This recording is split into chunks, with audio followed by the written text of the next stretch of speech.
श्री राधा वल्लभ श्री हरिवंश। आज हमारे श्रीमद् भागवत का 33वां पाठ है, जिसमें राजा परीक्षित के विविध प्रश्न इस पर चर्चा होगी। राजा परीक्षित ने कहा, भगवान आप वेद वेत्ताओं में श्रेष्ठ हैं। मैं आपसे यह जानना चाहता हूँ कि जब ब्रह्मा ने निर्गुण भगवान के गुणों का वर्णन करने के लिए नारद जी को आदेश दिया, तब उन्होंने किन किन को किस रूप में उपदेश किया। एक तो अचिंत्य शक्तियों के आश्रय भगवान की कथाएं ही लोगों का परम मंगल करने वाली हैं।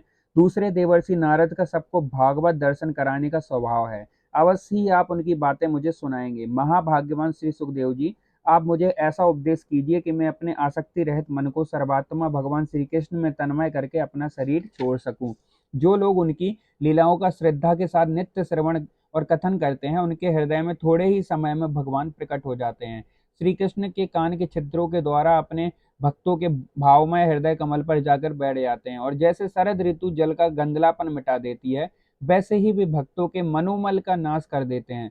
हृदय शुद्ध हो जाता है। वह श्री कृष्ण के चरणों को एक क्षण के लिए भी नहीं छोड़ता। जैसे मार्ग के समस्त कलेशों से छूटकर घर आया हुआ पथिक अपने घर को नहीं छोड़ता, भगवान जीव का पंचभूतों के साथ कोई संबंध नहीं है, फिर भी इसका शरीर पंचभूतों से ही बनता है।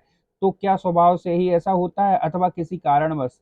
आप इस बात का मर्म पूर्ण रीति से जानते हैं। आपने बतलाया कि भगवान की नाभि से वह कमल प्रकट हुआ जिसमें लोकों की रचना हुई। यह जीव अपने सीमित अवयवों से जैसे परिच्छिन्न है, वैसे ही आपने परमात्मा को भी सीमित अवयवों से परिच्छिन्न सा वर्णन किया। यह क्या बात है?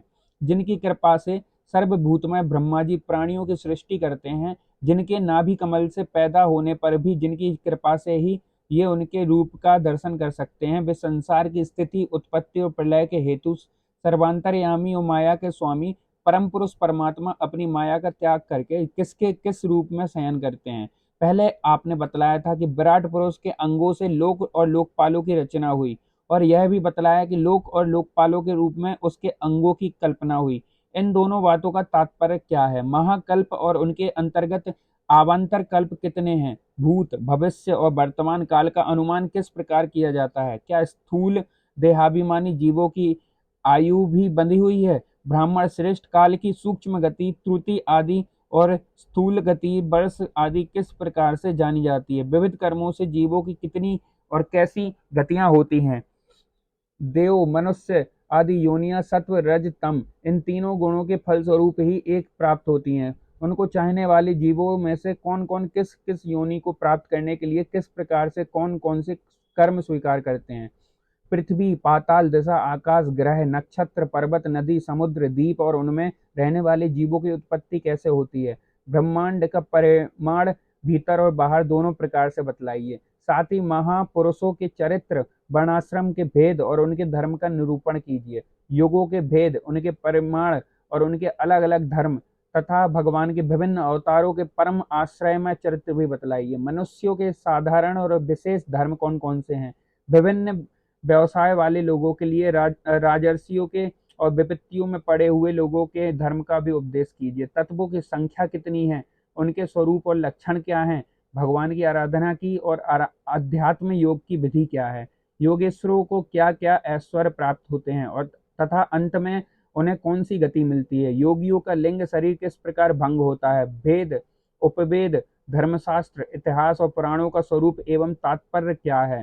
समस्त प्राणियों की उत्पत्ति स्थिति और प्रलय कैसे होता है? बावली कुआं खुदवाना आदि स्मार्त यज्ञ यज्ञादि वैदिक एवं काम्य कर्मों की तथा अर्थ धर्म काम के साधनों की विधि क्या है? प्रलय के समय जो जीव प्रकृति में लीन रहते हैं, उनकी उत्पत्ति कैसे होती है? पाखंड की उत्पत्ति कैसे होती है? आत्मा के बंध मोक्ष का स्वरूप क्या है और वह अपने स्वरूप में किस प्रकार स्थित होता है? भगवान तो परम स्वतंत्र हैं, वे अपनी माया से किस प्रकार क्रीड़ा करते हैं और उसे छोड़कर साक्षी के समान उदासीन कैसे हो जाते हैं? भगवान, मैं यह सब आपसे पूछ रहा हूँ, मैं आपकी शरण में हूँ। महामुने, आप कृपया करके क्रमशः इनका सात्विक निरूपण कीजिए। इस विषय में आप स्वयंभू ब्रह्मा के समान परम प्रमाण हैं। दूसरे लोग तो अपनी पूर्व परंपरा से सुनी सुनाई बातों का ही अनुष्ठान करते हैं। ब्राह्मण, आप मेरी भूख प्यास की चिंता ना करें। मेरे प्राण कुपित ब्राह्मण के शाप से अतिरिक्त और किसी कारण से निकल नहीं सकते, क्योंकि मैं आपके मुखारविंद से निकलने वाली भगवान की अमृतमयी लीला कथा का पान कर रहा हूँ। श्री सूत जी कहते हैं, सोनकादि ऋषियों, जब राजा परीक्षित ने संतों की सभा में भगवान की लीला कथा सुनाने के लिए इस प्रकार प्रार्थना की, तब सुखदेव जी को बड़ी प्रसन्नता हुई। उन्होंने उन्हें वही वेदतुल्य श्रीमद् भागवत महापुराण सुनाया जो ब्रह्मकल्प के आरंभ में स्वयं भगवान ने ब्रह्मा जी को सुनाया था। पांडु वंश शिरोमणि परीक्षित ने उनसे जो जो प्रश्न किए थे, वे उन सबका उत्तर क्रमशः देने लगे। श्री कृष्णाम चरण अस्तु। आगे का पाठ अब कल होगा।